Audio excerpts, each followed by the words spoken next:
amigos, ¿cómo están? Bienvenidos nuevamente a nuestro canal. El día de hoy platicaremos de la implementación del modelo de riesgos individuales para evaluar una cartera de seguros. Esperemos que lo disfruten y se diviertan tanto como nosotros. Para todos aquellos que son nuevos en nuestro canal, déjenme presentarnos. Somos un grupo de futuros actuarios integrado por María García, Berta Lozano, Marisol Romo, Daniela Shar y Damián Zayat. Así que bienvenidos a nuestro video. En este ejercicio pondremos a prueba los conocimientos de cálculo actuarial. Para empezar, tenemos un portafolio de 60 pólizas de un seguro ordinario de vida para personas de edad 40 con los siguientes datos: suma asegurada de 1,000 y tasa de interés 3%. Usando la transformación inversa y la simulación de Monte Carlo, queremos encontrar la K más chiquita, tal que la probabilidad de la pérdida sea menor al 5%. Si la compañía cobra esto a cada cliente, es decir, el valor presente de una persona de edad X para ofrecerle una cobertura de vida por los próximos omega menos X años, se le paga al final del año en que este estatus falle, esto es, al final del año en que muera la persona. El 1 arriba de la X quiere decir que paga siempre y cuando el periodo de la muerte ocurra en esos omega menos X años. A esto se le suma la raíz de la varianza por una constante K. Se utiliza la tabla MMX 8289 y se asume una tasa de descuento del 3%. Tenemos aquí la tabla en donde la columna A contiene la edad y la columna B la probabilidad de que la persona de edad X muera el siguiente año. Para resolver este problema nos enfocaremos en la persona de edad 40. En la columna C escribiremos los años que necesita vivir la persona de edad 40 para llegar a la edad de la columna A. Por ejemplo, la persona que ya tiene 40 años necesitará 0 años para llegar a los 40, para llegar a los 41 1 año, 2, 3 y así sucesivamente. Kp de 40 representa la probabilidad de que la persona de 40 años sobreviva K años. En el primer año ya sabemos que la persona ya tiene 40 años, por lo tanto, la probabilidad de que llegue a los 40 años es 1. Para calcular la probabilidad de que este mismo individuo sobreviva un año, tenemos que multiplicar la probabilidad de sobrevivir en el año anterior por 1 menos la probabilidad de muerte a la edad de la persona, que en este caso es 40. También sabemos que K rayita Q de 40 representa la probabilidad de que la persona de 40 sobreviva K años y se muera el siguiente año. Entonces se busca que sucedan dos cosas. Primero, que sobreviva K años, lo cual se puede ver en la columna D, y que muera en el siguiente. Esta es la probabilidad de la columna B. Por lo tanto, vamos a multiplicar ambos resultados para obtener la probabilidad de que ocurran los dos. Obviamente, la suma de estos será 1. Para obtener el valor de descuento, que es B a la K más 1, debemos dividir 1 entre 1.03, que en este caso es la tasa de interés, y eso lo elevaremos a la K más 1. En K igual a 0, solo traigo el valor presente un año porque se asume que la persona muere durante el año 0 y el beneficio se paga al final de este. Ahora bien, consideraremos 3 formas diferentes de calcular el valor presente actuarial del seguro. La primera será hacer la suma producto en la columna E con la columna F, pues será aplicar el factor de descuento a cada escenario en el que pueda fallecer la persona. El valor presente obtenido será precisamente la esperanza de este seguro. Para la fórmula recursiva, debemos sacar la probabilidad de que la persona fallezca entre el factor de descuento más la probabilidad de que la persona sobreviva entre 1 más la tasa de interés por el valor presente del seguro del año que sigue.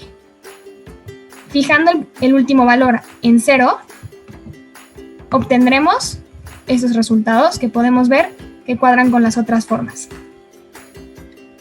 Una tercera forma sería programarlo, que es esta de aquí. Vamos a ir a Visual Basic. Esta función será para calcular el valor presente de una unidad monetaria pagadera al final del año de la muerte de la persona de edad X. Los parámetros que recibe son la edad de la persona, los años de cobertura y la tasa. Declaramos una variable para el factor financiero B y una variable K para contar. Le damos un valor inicial de 0 a nuestra esperanza y definimos el valor del ciclo financiero, que será 1 entre 1 más la tasa. Usamos un ciclo for que va desde 0 hasta n, que será el número de pólizas para considerar la suma, menos 1. Y vemos que se irá retroalimentando con el mismo valor. Si regresamos al Excel podemos ver que efectivamente tiene el mismo valor que las otras dos esperanzas que habíamos calculado. Ahora obtendremos la varianza de z. Entonces automáticamente nos surge la pregunta, ¿cómo se calcula la varianza? Pues fíjense que es muy sencillo. Sabemos que la varianza es el segundo momento crudo menos el primer momento al cuadrado. Pero para este segundo elemento será tan solo la esperanza que ya obtuvimos anteriormente elevada al cuadrado. De modo que tendremos que calcular el segundo momento de este lado para poder restarlos después. Para poder calcular el segundo momento se utiliza la fórmula de la suma desde k igual a 0 hasta n menos 1 de un factor de descuento elevado a la k más 1, todo eso al cuadrado, multiplicado por la probabilidad de que una persona de edad X sobreviva K años y muera en el siguiente. Lo desarrollamos y después hacemos un cambio de variable, en donde W va a equivaler al factor de descuento al cuadrado. Entonces, W significa 1 entre 1 más I al cuadrado. De ese modo, la esperanza de z cuadrada se puede escribir como la suma desde k igual a 0 hasta n menos 1 de W a la k más 1 por la probabilidad de que una persona de edad X sobreviva K años y muera en el siguiente. Ahora supongamos que 1 más j es igual a 1 más i al cuadrado, en donde despejamos la j y nos queda como 1 más i al cuadrado menos 1. De esta forma podremos calcular el segundo momento con la fórmula de la esperanza, pero con una tasa j equivalente a 1 más i al cuadrado menos 1. Volvamos al Excel para que esto quede mucho más claro. Retomando un poquito el Excel, podemos observar que la varianza se puede calcular como el segundo momento menos la esperanza que habíamos obtenido al cuadrado. Cabe mencionar que el segundo momento se calculará igual que la esperanza, pero esta vez con una tasa de 1.03 al cuadrado menos 1. Por otro lado, para obtener la varianza de cada edad, algo que también podemos hacer es solamente elevar nuestro factor de descuento al cuadrado. Después, sacar la suma producto de esta columna con la masa, es decir, la columna E, y restarle la esperanza al cuadrado, de manera que obtenemos exactamente lo mismo. Lo que se quiere es calcular la prima. La prima será precisamente la esperanza más k veces la varianza. Queremos saber cuánto valdrá esa k. Para comenzar, lo que haremos va a ser escribir la esperanza obtenida anteriormente. Haremos lo mismo con la varianza. Escribiremos su número de simulaciones y el teorema central del límite. Entonces, para un grupo de 60 personas, lo que hacemos es calcular la normal inversa con los siguientes parámetros. Primero vamos a generar un número aleatorio que va a representar una probabilidad. Después, como media de la distribución, usaremos 60 veces la esperanza de la variable aleatoria. Y finalmente, como parámetro de varianza, la raíz de 60 por la varianza de la variable aleatoria del beneficio. Para un beneficio unitario, queremos simular la pérdida para un grupo de 60 personas que tienen la misma edad y el mismo beneficio. Esto será lo que tengo que pagar, que es mi número aleatorio, menos lo que tengo, que es 60 veces la prima. Vemos si hay probabilidad de ruina. Si la pérdida es mayor a 0, entonces tendremos ruina. Y si es negativa, estaremos ganando. Esto se simula muchas veces, como podemos observar aquí, más o menos 8.500 simulaciones. Para poder utilizar este método de Monte Carlo. Y la probabilidad de la ruina será el promedio de mi columna, como lo podemos observar aquí. Podemos ver que si me alejo toda una desviación de la media, la probabilidad de la ruina va a ser 0. Aquí vemos que por un beneficio K, yo cobro a la persona, por un beneficio K de $1, yo le voy a cobrar a una persona una prima de 40 centavos. Esto va a ser caro porque el peso se paga al final del año de la muerte. Entonces, si la prima es K, entonces utilizando el enfoque de la distribución normal, obtendremos probabilidades de la ruina alrededor del 5%.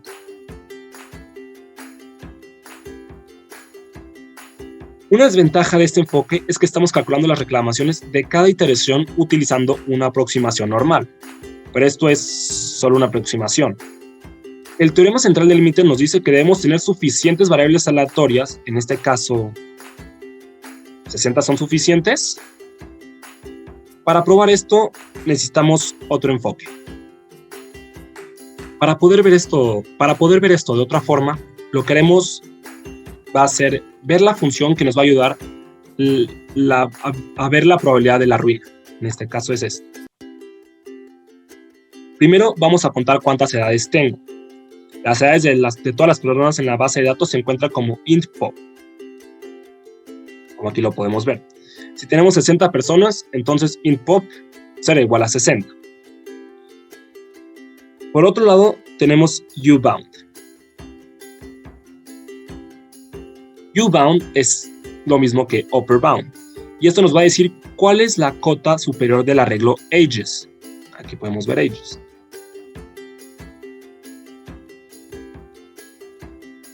El 1 nos dice que trabajamos con la primera dimensión de este arreglo. Para empezar, la prima neta única será igual a 0, como aquí se observa. Comenzamos con un ciclo for en el que desde la primera iteración hasta el número total de personas que tenemos, vamos a tomar la edad de la persona del arreglo ages y vamos a generar la distribución de probabilidades para esa persona en edad X. La función GenDist hace esto. En la columna de la derecha escribirá los valores en el soporte K y en la columna de la izquierda la probabilidad de que la persona de X años viva un máximo de K años. Así, los valores en la derecha tomarán el 0, el 1, el 2, hasta llegar a la edad omega menos X, que es la última edad de la tabla. Y del lado izquierdo tenemos la probabilidad de que la persona de X muera en los 0 años, que muera en el siguiente año, en los siguientes 2 años, y así hasta que muera en los omega menos X. Esto va a ser igual a 1. Funciona para todos los valores que puede tomar K, y se espera que en esta columna se tenga una función de distribución. Ahora, ya sabemos la función de la varianza, pero recordémosla antes de regresar al Excel. Será el segundo momento menos el primer momento al cuadrado. Calcular la desviación, que sería aplicando esta fórmula, que solamente es aplicar la raíz cuadrada de la fórmula que se acaba de enseñar antes en el video. Después se debe de calcular la prima neta única, la cual va a ir acumulando las primas netas únicas de todas las personas, entonces se debe de aplicar esta fórmula, en la cual primera prima neta única, pues lo que indica es que ahí se van a ir acumulando los valores que se vayan calculando cada vez que pasa el for, más esta función que hace referencia a la acumulación de los seguros de todas las personas, más las veces sigma por la desviación. Una vez obtenido esto, pues lo que queremos encontrar es la késima entrada del valor presente de la población. Para esto, se llama para cada una de las personas la función dvppx, que quiere decir valor presente para una persona de edad X. Entonces, arribita tenemos definida qué hace esta función, que está aquí. Y pues lo que hace es devolver una variant, que es una matriz. Y lo que hace pues es que se hace un contador desde 1 hasta el número de simulaciones, que en este caso el número no simo, puede ser 10,000 por cada persona. Y lo que hará es el factor de descuento elevado a un valor aleatorio que se obtiene en la función hdef, que es la función donde se implementa la transformación inversa, que también la tenemos aquí arriba. Entonces lo que hace esta función es que recibe una tabla de distribuciones y la aplica la transformación inversa. O sea, primero genera un número aleatorio entre 0 y 1 y lo busca en la primera columna de la tabla de distribuciones y regresa a lo que aparece en ese renglón, pero en la siguiente columna. Entonces, el propósito de todo esto pues es comparar el valor presente financiero de cada una de estas simulaciones contra lo que supuestamente se le había cobrado a la persona. Si nos regresamos de nuevo donde empezamos, cuando ya tenga todo el vector de simulaciones, en cada uno de estos vector renglones tenemos el valor presente de cada unidad monetaria pagadera al final del año de la muerte. Entonces, pues esto es lo que representa VP-Pop, que es un vector cuyas entradas son vectores. Entonces, al final, pues tenemos un vector de vectores. A continuación, pues lo que se debe hacer es que para cada persona acumulo los valores presentes a partir de un ciclo for. Entonces, lo que se hace en este for, pues lo que se hace es poder calcular las no simosumas. Es decir, tomo todos los vectores simulados de las personas, que va de 1 hasta int pop, y las simulaciones que van de 1 hasta el número simo, se suman cada una de esas columnas, y lo que se obtiene pues son la suma de las simulaciones, que al final pues son no simosumas. Entonces cada una de estas sumas se van a comparar con la prima neta única. Entonces si estas son mayores, pues se obtiene un 1, que esto quiere decir que la suma es mayor de lo que cobré, entonces estoy arruinado. Pero si no, lo que se hace es poner un 0, que quiere indicar que no estoy arruinado. Finalmente, pues se suman todos estos resultados y se aplica la técnica de Monte Carlo para calcular el promedio, que es la que se encuentra aquí. Y esto es lo que me va a indicar en cuántos escenarios estoy arruinado. Pues después se utiliza en esta fórmula pues el promedio, que es lo de Monte Carlo que acabo de sacar, para poder calcular la varianza. Y pues gracias a esta varianza puedo calcular dos cosas. Una, pues el extremo izquierdo del intervalo de confianza al 95% de probabilidad, y por otro lado el extremo derecho de este intervalo, que son los que se muestran acá. Y finalmente, pues si yo llamo esta función en la hoja de Excel, lo que me va a regresar es el arreglo C. Ahora, regresando a la hoja de Excel, lo primero que tenemos que hacer pues es, en otra hoja, definir el mismo ejercicio que habíamos hecho con las mismas edades y 60 pólizas, pero ahora bajo el supuesto de que las 60 pólizas las personas tienen edades diferentes. Lo primero que tenemos que hacer, definimos nuestros datos, que son los mismos que el pasado.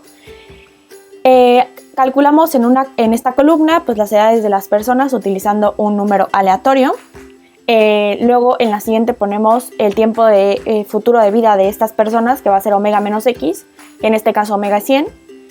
Calculamos la esperanza o la prima neta única con la misma función que aplicamos y incluso hicimos en el código para las mismas edades. Aplicamos la misma fórmula para la varianza, para la prima, e hicimos la pérdida simulada también aplicando el supuesto de la normal, utilizando las mismas columnas, ¿no? De la esperanza y la varianza. Y la parte de la suma de las primas, que solamente fue sumar la columna de la prima, y por lo tanto pues en cada una de las simulaciones pues nos tiene que dar la misma prima. Finalmente hicimos calcular la ruina, que en este caso se aplicó el mismo if, pero comparamos la suma de las primas y la pérdida simulada, y respectivamente nos daba valor de 0 o 1. Pues calculamos cuál sería la aproximación de la ruina utilizando el promedio de la columna de ruina basándonos en el teorema central del límite. Esto nos dio un porcentaje de 5.26%. Ahora, si lo hacemos también calculando la ruina a partir del código que se enseñó anteriormente en el video, tenemos que el intervalo de confianza es de 11.6% y 12.8%, y que la probabilidad de ruina está en el 12.34%.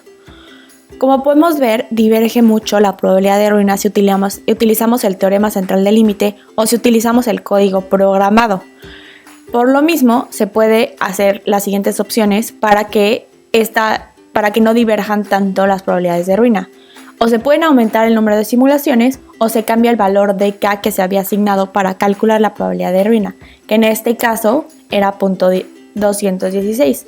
Entonces, si nosotros la cambiamos y la aumentamos a 0.28, podríamos ver que el intervalo y la aproximación de ruina cambian. Si efectivamente cambiamos nuestra K de 0.216 a 0.28, pues podemos observar cómo cambian los porcentajes. Podemos ver que el intervalo de confianza, de pasar de 11%, pues ahora ya se ajustó a de 4.4 a 5.2%, y pues al final la aproximación fue de 4.77%, que al final pues ya no diverge tanto del que utilizábamos con el teorema central del límite. Ahora queremos ver ¿qué pasa si calculamos la prima? Esta prima era calculada con el punto 216 de K. Pero ¿qué pasa si calculamos la prima utilizando una K del punto 28?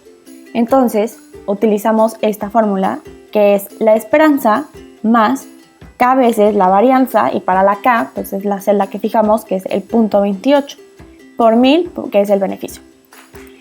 Asimismo, calculamos las variaciones entre la prima 2 y prima 1 y las escribimos en porcentaje, que fue al final prima 2 menos prima entre prima, así para las 60 pólizas, y calculamos el máximo de estas variaciones, que son los que se muestra aquí. Calculamos este máximo y nos dio que es 3.537%. Por lo tanto, podemos ver que el caso más grave de variación se cobra una variación alrededor de la tasa de interés, que la tasa de interés era del 3%. Entonces podemos ver que las personas que tienen aproximadamente esta variación son las personas que se encuentran a la mitad de la vida, los de 40 a 52 años, y que por lo tanto pues se les cobra una prima más cara. Bueno chicos, esto ha sido todo por hoy, esperemos que lo hayan disfrutado, no olviden suscribirse y darle like. Muchísimas gracias, nos vemos en el siguiente video.